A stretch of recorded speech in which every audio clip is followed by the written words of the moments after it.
Nate Brown here. This is the top of the hour on Why Is My Favorite Team So Dumb on ANN Sports. We're here today to discuss the 2009 season of the San Francisco 49ers. The San Francisco 49ers broke 500 with an 8-8 record for the first time since the departure of Jeff Garcia in 2002.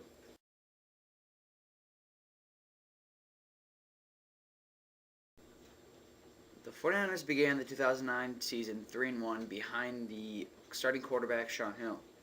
Let's take a look at the first 6 games with Shaun Hill starting.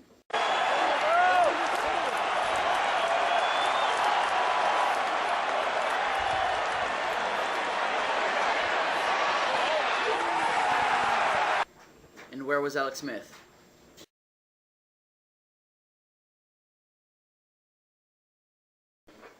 The 49ers started off the season with a shocking victory over the defending NFC champions, the Arizona Cardinals. The final score was 20-16. The win was contributed by the spectacular performance of Shaun Hill. He began his career as a 49er, John, as we segue along, and this is Shaun Hill to Frank Gore, and the Niners lead in Arizona the whole. The next week, the 49ers became 2-0 in the NFC West as they knocked off the Seattle Seahawks. The final score was 23-10. The running game of the 49ers is what got the victory. Frank Gore had 207 rushing yards. Week 3, the 49ers suffered their first loss of the season. The Vikings stole the victory with a last-second touchdown. Many still believe that Vikings wide receiver Sidney Rice's foot was still on the white line, but the 49ers could have won the game if Vernon Davis could hold on to a ball.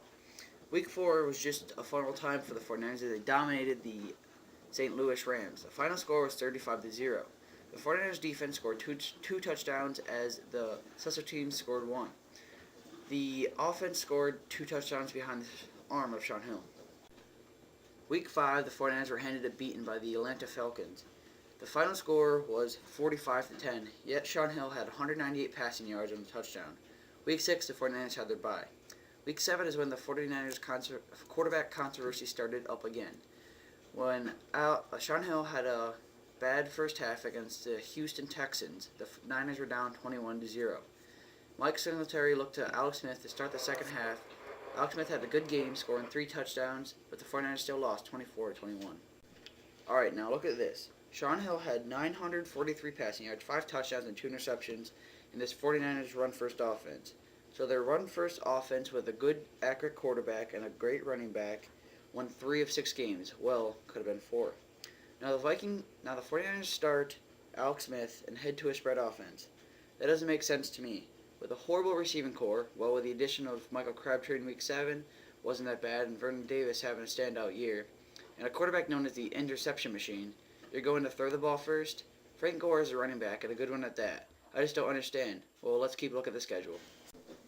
Week 8, the 49ers had a shockingly close game against the Indianapolis Colts. The final score was 18-14. The 49ers were improving. Week 9, yet another loss behind the starting quarterback, Alex Smith.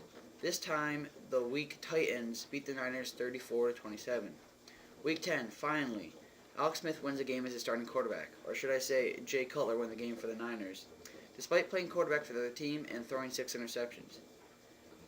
Smith only managed to get the ball in the end zone once after these 6 interceptions.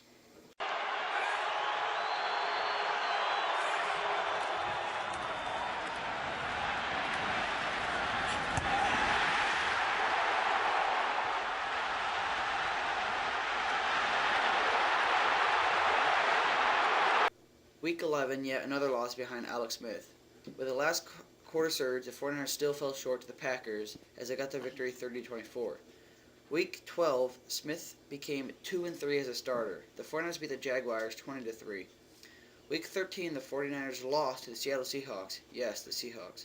The Seahawks beat the Niners 20-17. Week 14, another shocking victory over the Arizona Cardinals on primetime Monday Night Football. The 49ers defense forced 7 turnovers, winning the game 24-9.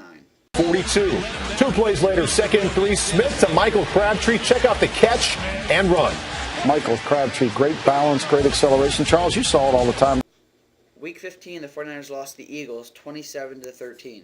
Week 16, the 49ers knocked off a struggling Lions team 20-6. Week 17, the 49ers beat the Rams 28-6. Now let's look back. Sean Hill was 3-2 as a starter, and Alex Smith was 5-7. At Hill's pace, the 49ers would have been 10-6, 2 games better than Alex Smith. In Smith's career, he has thrown more interceptions than touchdowns, 43 interceptions, 37 touchdowns. Hill has thrown 11 interceptions, 23 touchdowns. You do the math. They do that.